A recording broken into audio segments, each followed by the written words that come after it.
Welcome to Bahujan times. ఇప్పుడు details చూస్తే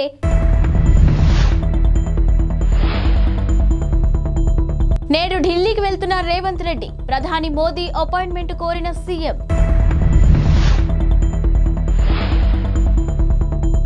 అయోధ్య రామాలయ ప్రారంభోత్సవానికి దూరంగా అద్వానీ, మురళీ మనోహర్ జోషి.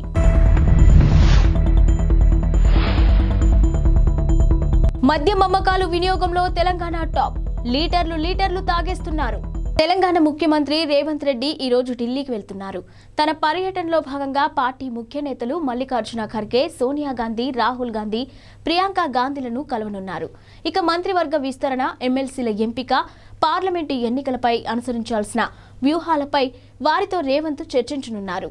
పార్లమెంటు ఎన్నికల్లో తెలంగాణ నుంచి సోనియా గాంధీ పోటీ చేయాలని కోరుతూ పీఏసీ చేసిన తీర్మానాన్ని హైకమాండ్కు సీఎం అందించనున్నారు. మరోవైపు ప్రధాని మోదీ అపాయింట్మెంట్ను రేవంత్ రెడ్డి కోరినట్టు తెలుస్తుంది. ప్రధానితో పాటు పలువురు కేంద్ర మంత్రులను కలిసి రాష్ట్రానికి రావాల్సిన నిధులు, ఇతర అంశాలపై చర్చించనున్నారు. అయోధ్యలో రామ మందిరం నిర్మాణానికి కారణమైన బీజేపీ సీనియర్ నేతలు ఎల్కే అద్వానీ, మురళీ మనోహర్ జోషి ఆలయ ప్రారంభోత్సవానికి దూరంగా ఉండనున్నారు. వీరి వయస్సును దృష్టిలో పెట్టుకుని ప్రారంభోత్సవానికి రావద్దని ఆలయ ట్రస్ట్ కోరింది.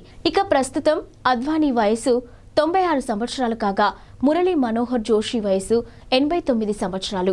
అద్వానీ, జోషి ఇద్దరు పెద్ద వయస్కులని, వారి ఆరోగ్యాన్ని దృష్టిలో పెట్టుకుని ఆలయ ప్రారంభోత్సవానికి హాజరు కావద్దని విజ్ఞప్తి చేసినట్టు ఆలయ ట్రస్ట్ తెలిపింది.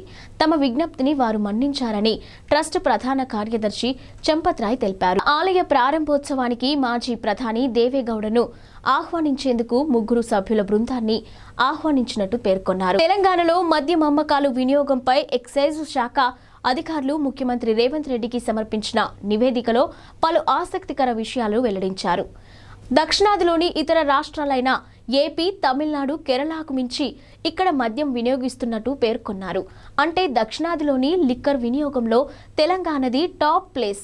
ఇక దీనివల్ల ప్రభుత్వానికి ఆదాయం కూడా భారీగానే సమకూరుతుందని తెలిపారు. 2011 జనాభా లెక్కల ప్రకారం తమిళనాడు, కర్ణాటక వంటి రాష్ట్రాల్లో జనాభా ఎక్కువ, మద్యం అమ్మకాలు తక్కువగా ఉండగా తెలంగాణలో మాత్రం జనాభా తక్కువ, మద్యం అమ్మకాలు ఎక్కువగా ఉన్నట్టు తేలింది. ఇక ఎక్సైజ్ అధికారులు నివేదిక ప్రకారం ఆంధ్రప్రదేశ్ జనాభా 4.93 కోట్లు. ఇక 2022-2023లో అక్కడ 3.35 కోట్ల లిక్కర్, ఐఎంఎల్ కేసులు అమ్ముడుపోయాయి. దీనిని బట్టి అక్కడ తలసరి మద్యం వినియోగం 6.4 లీటర్లు, ఇక 1.16 కోట్ల కేసుల బీర్లు అమ్ముడయ్యాయని తెలిపారు. అంటే తలసరి బీర్ల వినియోగం 1.86 లీటర్లు. ఇక తమిళనాడులో తలసరి మద్యం వినియోగం 7.66 లీటర్లు కాగా బీర్ల వినియోగం 3.75 లీటర్లు. ఇక తెలంగాణతో దాదాపు సమాన జనాభా కలిగిన కేరళలో తలసరి లిక్కర్ వినియోగం 5.93 లీటర్లు కాగా బీర్ల వినియోగం 2.63 లీటర్లు. ఏపీలోని ఆరోగ్యశ్రీ కింద ఉచిత వైద్య పరిమితిని 25 లక్షల రూపాయలకు పెంచిన సంగతి తెలిసిందే. ప్రతి పేదవాడికి ఉచితంగా కార్పొరేట్ వైద్యాన్ని అందిస్తామని ముఖ్యమంత్రి జగన్ ప్రకటించారు. ఈ నేపథ్యంలో టీడీపీ ఎమ్మెల్యే డోలా బాల వీరాంజనేయులు స్పందిస్తూ 4.5 ఏళ్ల ప్రజల ఆరోగ్యాన్ని గాలికి వదిలేసిన జగన్ ఇప్పుడు మాత్రం ఆరోగ్యశ్రీ కింద 25 లక్షల వరకు ఉచిత వైద్యాన్ని అందిస్తామని చెప్పడం విడ్డూరంగా ఉందని అన్నారు.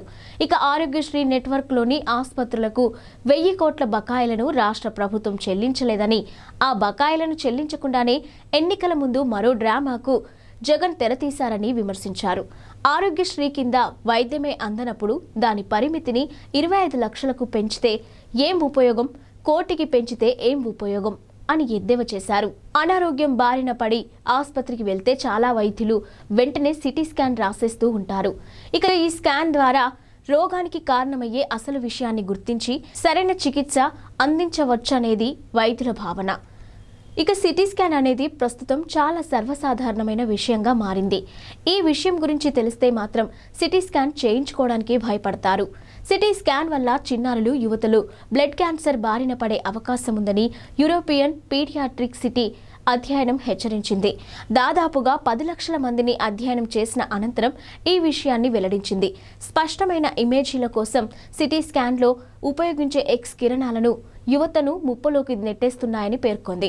బార్సిలోనాలోని పోంప్యూ ఫాబ్రా యూనివర్సిటీ అధ్యయనం పరిశోధకులు నిర్వహించిన అధ్యయనంలోని ఈ ఆందోళనకర విషయం వెలుగు చూసింది. ఇక సిటీ స్కాన్ రేడియేషన్ కారణంగా రక్త క్యాన్సర్లు అయిన లింఫోయిడ్, మయోలిడ్ ముప్పు అధికంగా ఉందని అధ్యయనం తేల్చి చెప్పింది. మధ్యప్రదేశ్ 16వ అసెంబ్లీ సమావేశాలు తొలి సెషన్లో వివాదం నెలకొంది. ఇక సభలో స్పీకర్ కుర్చీ వెనుక మాజీ ప్రధాని జవహర్లాల్ నెహ్రూ చిత్రపటం స్థానంలో బిఆర్ అంబేద్కర్ ఫోటోని పెట్టడం వివాదాస్పదంగా మారింది. స్పీకర్ కుర్చీ వెనుక భాగంలో మరో పక్కనున్న మహాత్మా గాంధీ ఫోటోను యథాతథంగా ఉంచి నెహ్రూ చిత్రపటాన్ని మాత్రం మార్చడంపై కాంగ్రెస్ పార్టీ భగ్గుమంది. నెహ్రూ ఫోటోని పునరుద్ధరించాలని డిమాండ్ చేశారు కాంగ్రెస్ నేతలు. ఇక ఫోటోని యథాస్థానంలో పెట్టకపోతే కాంగ్రెస్ ఎమ్మెల్యేలే ఈ పని పూర్తి చేస్తారని బీజేపీ ప్రభుత్వాన్ని కాంగ్రెస్ నేతలు హెచ్చరించారు. సీఎం మోహన్ యాదవ్ సారథ్యంలోని మధ్యప్రదేశ్లో కొత్త ప్రభుత్వం ఏర్పాటైంది. ఇక ముఖ్యమంత్రి ప్రమాణ స్వీకారం చేసిన దాదాపు వారం తర్వాత 4 రోజుల శీతాకాల సమావేశాలు ప్రారంభమయ్యాయి. ప్రోటెం స్పీకర్ గోపాల భార్గవ కొత్తగా ఎన్నికైన ఎమ్మెల్యేలతో ప్రమాణ స్వీకారం చేయించగా కాంగ్రెస్ నేత ఉమంగ్ సింగ్ ను అసెంబ్లీలో ప్రతిపక్ష నాయకుడిగా ఆ పార్టీ ఎన్నుకుందని స్పీకర్ భార్గవ సభకు తెలియజేశారు. ఇక ఈ అసెంబ్లీ స్పీకర్ పదవికి సీనియర్ నేత కేంద్ర మాజీ మంత్రి నరేంద్ర సింగ్ తోమర్ పేరును బీజేపీ ప్రతిపాదించిన విషయం తెలిసిందే. దక్షిణ మధ్య రైల్వే సోమవారం కీలక ప్రకటన చేసింది.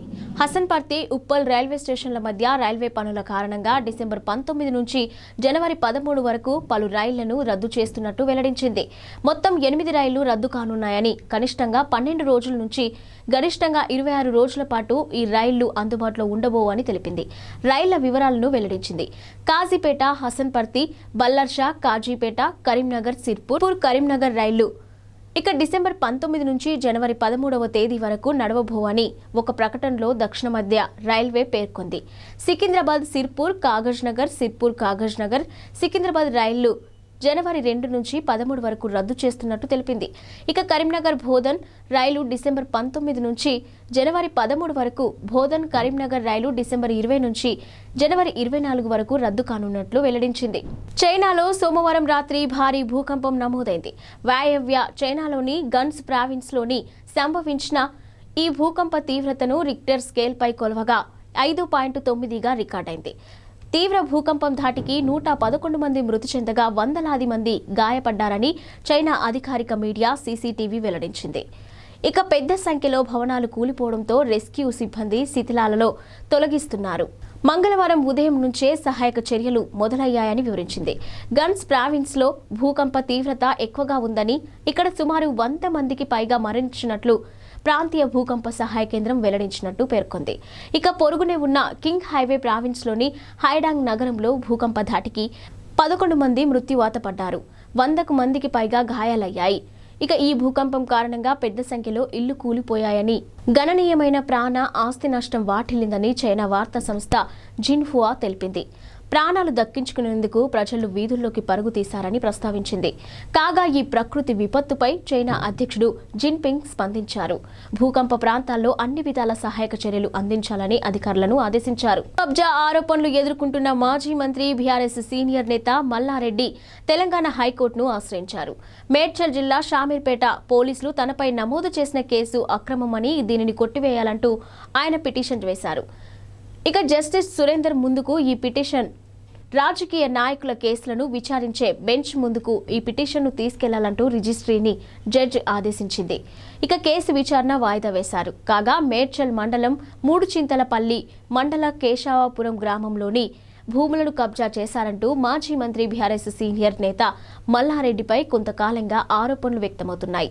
ఇక ఇటీవల ఫిర్యాదు అందడంతో పోలీసులు కేసు నమోదు చేశారు. అయితే ఇది అక్రమ కేసు అని మల్లారెడ్డి చెప్తున్నారు. తెలుగుదేశం పార్టీ జాతీయ ప్రధాన కార్యదర్శి నారా లోకేష్ చేపట్టిన యువగలం పాదయాత్ర నేటితో ముగిసింది. ఇక చివరి రోజున లోకేష్ గ్రేటర్ విశాఖ పరిధిలోని పాదయాత్ర చేశారు. పాదయాత్ర ముగింపు సందర్భంగా టీడీపీ శ్రేణులతో పాటు మిత్రపక్షమైన జనసేన శ్రేణులు కూడా విశాఖకు భారీగా తరలివచ్చాయి. కుటుంబ సభ్యులు, వేలాది మంది కార్యకర్తలు, అభిమానుల వెంట రాగా భారీ ర్యాలీగా గాజువాక, శివాజీనగర్ తరలి వెళ్లారు. ఇక నారా లోకేష్ అక్కడ పైలాన్ను ఆవిష్కరించారు. గతంలో చంద్రబాబు నాయుడు చేపట్టిన వస్తున్నా మీకోసం పాదయాత్ర ఎక్కడైతే ముగించారో ఈ ఉదయం CWC 1 నుంచి ప్రారంభమైన పాదయాత్ర కార్యకర్తలు, అభిమానుల కోలాహలం నడుమ ఉత్సాహంగా సాగింది. 226వ రోజు పాదయాత్రలో లోకేష్తో కలిసి తల్లి నారా భువనేశ్వరి కూడా అత్త నందమూరి వసుంధరాదేవి ఇతర కుటుంబ సభ్యులు అడుగులు వేశారు. ముగింపు కార్యక్రమంలో తల్లి నారా భువనేశ్వరి, నందమూరి వసుంధరాదేవి, టీడీపీ రాష్ట్ర అధ్యక్షుడు అచ్చెన్నాయుడు, మాజీ అధ్యక్షుడు కిమిడి కళా వెంకట్రావు, ఉభయ గోదావరి జిల్లాల సమన్వయకర్త ప్రత్తిపాటి పుల్లారావు భరత్, మాజీ మంత్రులు కొల్లు రవీంద్ర, అమర్నాథ్ రెడ్డి, టీడీ జనార్దన్, వంగలపూడి అనిత, ఎమ్మెల్యే వెలగపూడి రామకృష్ణ తదితరులు పాల్గొని విజయవంతం చేశారు. హైదరాబాద్ లో భారీగా డ్రగ్స్ ను స్వాధీనం చేసుకున్నారు ఎస్ఆర్ నగర్ పోలీస్ స్టేషన్ పరిధిలోని టీఎస్ న్యాబ్ అధికారులు. ఇక భారీ మొత్తంలో డ్రగ్స్ ను పట్టుకున్నారు. ఓ అపార్ట్మెంట్ లో నిర్వహించిన పుట్టినరోజు వేడుకల సందర్భంగా ఇవి దొరికాయి. గోవా నుంచి డ్రగ్స్ తెప్పించి వీరు పార్టీ చేసుకుంటుండగా సమాచారం అందుకున్న ఎస్ఆర్ నగర్ పోలీసులు, టీఎస్ న్యాబ్ అధికారులు సంయుక్తంగా ఈ అపార్ట్మెంట్ పై దాడి చేశారు. మొత్తం 12 మందిని అదుపులోకి తీసుకున్నారు. 60 డ్రగ్స్ మాత్రలను స్వాధీనం చేసుకున్నారు. పట్టుబడిన వారిలో ఐటీ ఉద్యోగులు, ఇంజనీరింగ్ విద్యార్థులు ఉన్నారని సమాచారం. వీరిని నెల్లూరు వాస్తవులుగా గుర్తించారు. ఇటీవల ఏపీ సీఎం జగన్ రాష్ట్రంలో 11 నియోజకవర్గాలకు ఇన్ఛార్జీలను మార్చిన సంగతి తెలిసిందే. పలువురు మంత్రులు కూడా ఈసారి ఇతర నియోజకవర్గాల నుంచి పోటీ చేయాల్సిన పరిస్థితి ఉందని సీఎం నిర్ణయంతో స్పష్టమైంది. దీనిపై ఏపీ మంత్రి రోజా స్పందించారు. ప్రజల్లో ఉంటూ కష్టపడి పనిచేసిన వారికి సొంత నియోజకవర్గం సీట్లు ఎక్కడికి పోవని, వారి సీట్లు వారికే ఉంటాయని అన్నారు. మంత్రుల విషయానికొస్తే తమ నియోజకవర్గంలోని బలంగా ఉంటారు కాబట్టి ఒకవేళ వారిని ఇతర నియోజకవర్గానికి మార్చినా ఆ 2 నియోజకవర్గాల్లో గెలిపించే బాధ్యత ఆ మంత్రులకు అప్పగించడం అనేది అందరికీ తెలిసిందేనని వివరించారు. ఇక ఎవరికైనా ఈసారి ఎన్నికల్లో సీటు లేదు అంటే అది వారి పొరపాటే అవుతుంది. 4.5 సంవత్సరాలుగా మనకు అవకాశం ఇచ్చారు. ఎమ్మెల్యేలు, ఎమ్మెల్సీలు, ఎంపీలు ప్రజల వద్దకు వెళ్లే గడప గడపకు ప్రభుత్వం కార్యక్రమాన్ని గురించి సీఎం జగన్ చిన్నపిల్లలకు చెప్పినట్టు చెప్పారు. నాకు మిమ్మల్ని ఎవరిని వదులుకోవడం ఇష్టం లేదని, మనం అందరం కలిసి ప్రయాణం చేద్దామని చెప్పారు. నా వరకు నేను ప్రజలకు ఇచ్చిన వాగ్దానాలను ఎంత కష్టమైనా నెరవేర్చేందుకు కృషి చేస్తున్నానని పేర్కొంది. ఇక ఎక్కడా ఎవరికి ఇబ్బంది లేకుండా చూసుకుంటున్నానని అన్నారు. ఇక మీరు కూడా మీ నియోజకవర్గంలో మీపై చెడు అభిప్రాయం లేకుండా చూసుకోండి, ప్రజల్లో ఉండండి అని జగన్ చెప్పారు. తెలంగాణలో నూతనంగా పారిశ్రామిక వాడల ఏర్పాటు కోసం ఓఆర్ఆర్కు వెలుపల, ఆర్ఆర్కు లోపల 500 నుంచి 1000 ఎకరాల భూమిని గుర్తించాలని ముఖ్యమంత్రి రేవంత్ రెడ్డి సోమవారం అధికారులను ఆదేశించారు. ఆ భూములు కూడా విమానాశ్రయాలకు, జాతీయ రహదారులకు 100 కిలోమీటర్ల లోపు ఉండేలా చూడాలని సూచించారు. రాష్ట్ర పారిశ్రామిక అభివృద్ధిపై సోమవారం సచివాలయంలో ఉప ముఖ్యమంత్రి మల్లు భట్టి విక్రమార్కతో కలిసి ముఖ్యమంత్రి ఉన్నత స్థాయి సమీక్ష నిర్వహించారు. ఈ సందర్భంగా రేవంత్ రెడ్డి మాట్లాడుతూ పరిశ్రమల కోసం సేకరించే భూములు బంజరు భూములై ఉండటంతో పాటు సాగుకు యోగ్యం కానివి అయి ఉండాలని పేర్కొన్నారు. రైతులకు ఎలాంటి నష్టం లేకుండా, కాలుష్యం తక్కువగా ఉండే విధంగా అభివృద్ధి వికేంద్రీకరణ జరుగుతుందన్నారు. అదే సమయంలో పరిశ్రమలకు కేటాయించినప్పటికీ ఉపయోగించకుండా ఉన్న వాటిపై పూర్తి నివేదిక ఇవ్వాలని ఆదేశాలు జారీ చేశారు.